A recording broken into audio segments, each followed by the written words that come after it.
interested in injustice, dead in the eye of time. Nobody is losing. The garage was originally going to be my art space. Was going to be a space for me to do art and also a space for ritual. I thought we were going to really struggle with that, and I was prepared to work with it.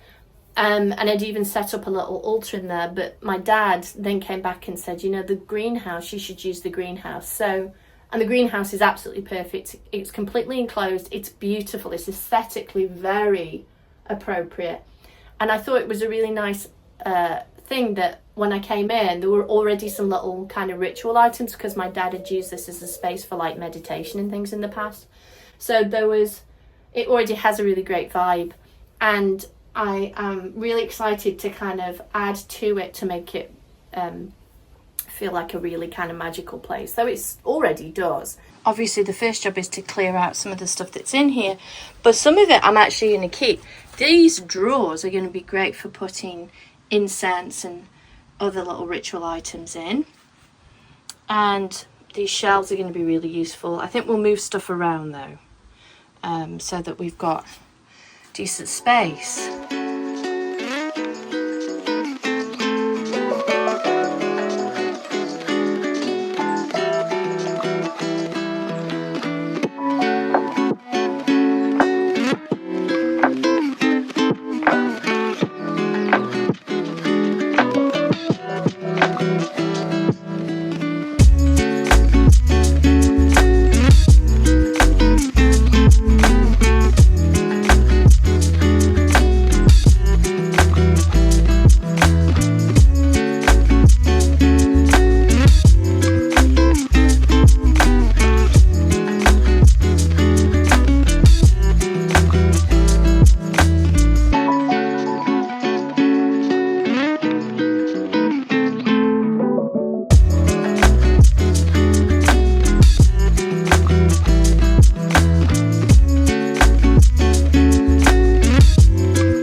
So this is my little haul from Star Child in Glastonbury. Star Child was introduced to me, ironically, by someone in Asheville who had visited Glastonbury, visited the place, and they blend their own incenses. And she'd brought some back with her for one of our rituals. And it was really delightful. It's their incenses are my favourite, probably by far.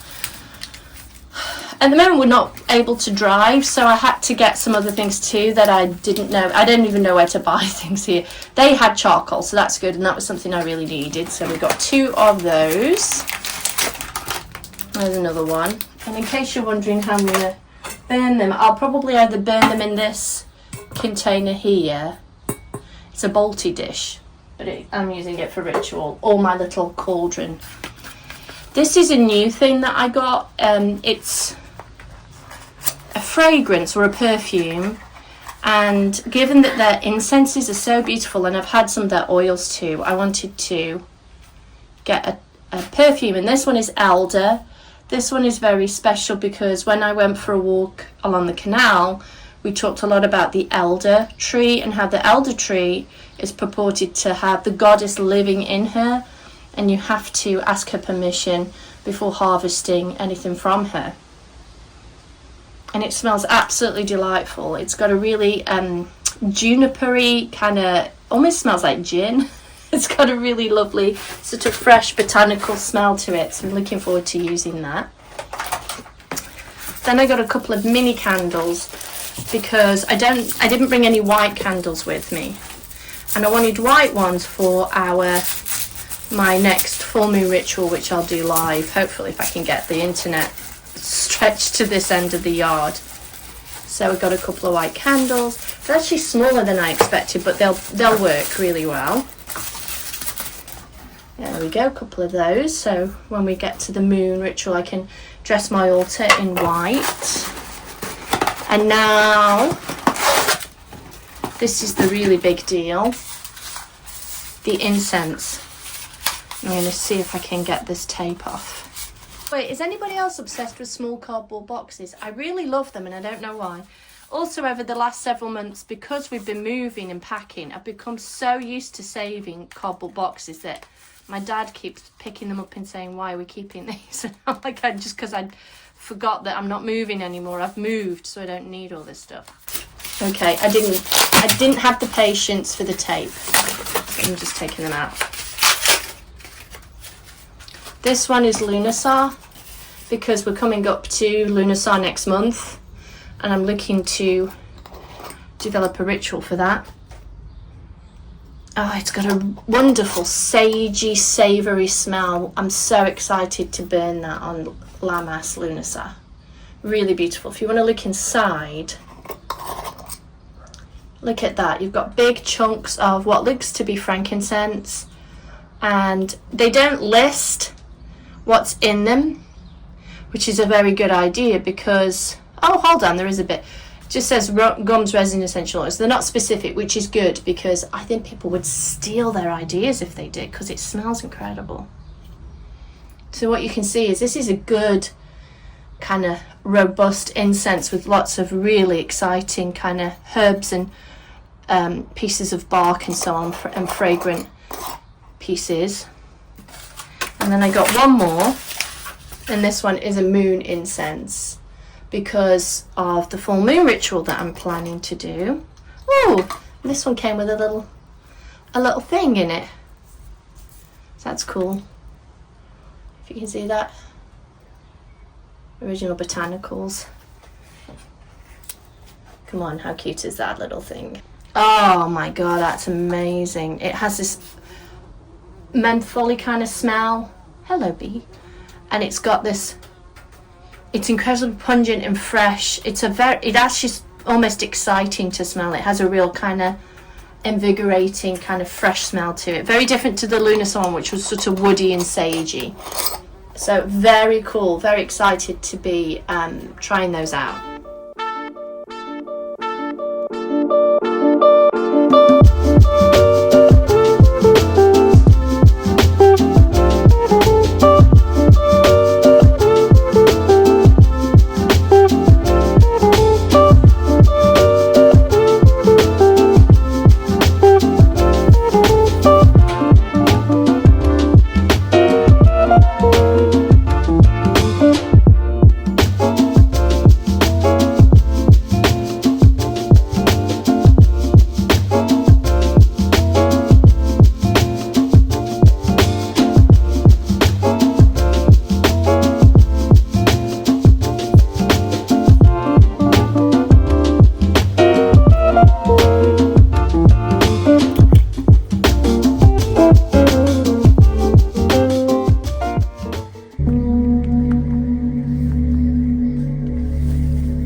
This is a really brief tour because I'm just at the beginning of putting the ritual space together.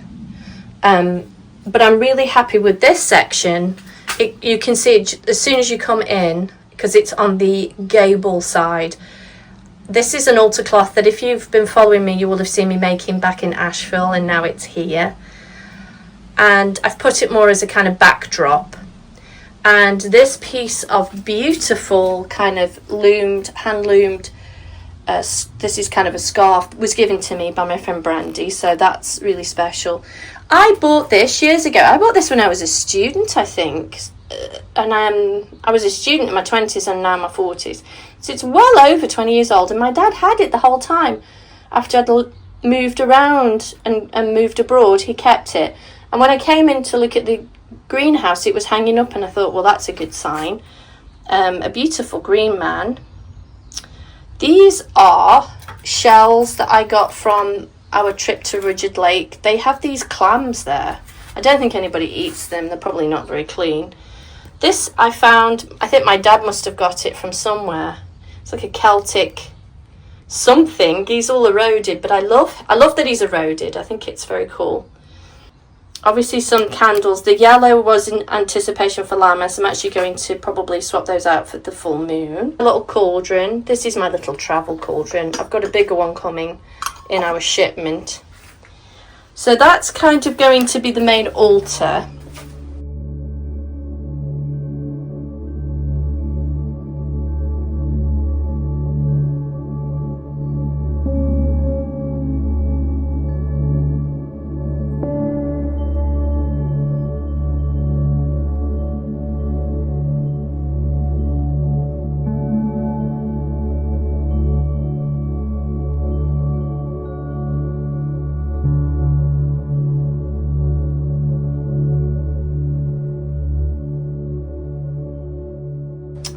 And then down here is some foraged items. I've got like a few bones and things. If you've seen some of my other videos, some of that might be familiar. I found this really cool pot, which I think will be perfect for incense. Over here is a little bit more kind of just where storage is. So I'm keeping incense sticks there. In here are extra candles and tarot decks, and some matches. It is mostly weatherproof, this greenhouse, but it's not completely. It does get a little bit of damp, so I'm gonna have to be careful with what I keep in here and keep them in plastic, probably bags in the drawers if I need them to be dry, like the charcoal, for example. What I'm really loving about this space is how much is repurposed and just was already hanging around my dad's house. He's not much of a pack rat, but there were still a few pieces, and it's been really helpful. Here I'm working on a altar to green Tara, and as you can see, there's not much going on with it right now. It's a work in progress. The whole place is a work in progress, and I find ritual spaces often are works in progress.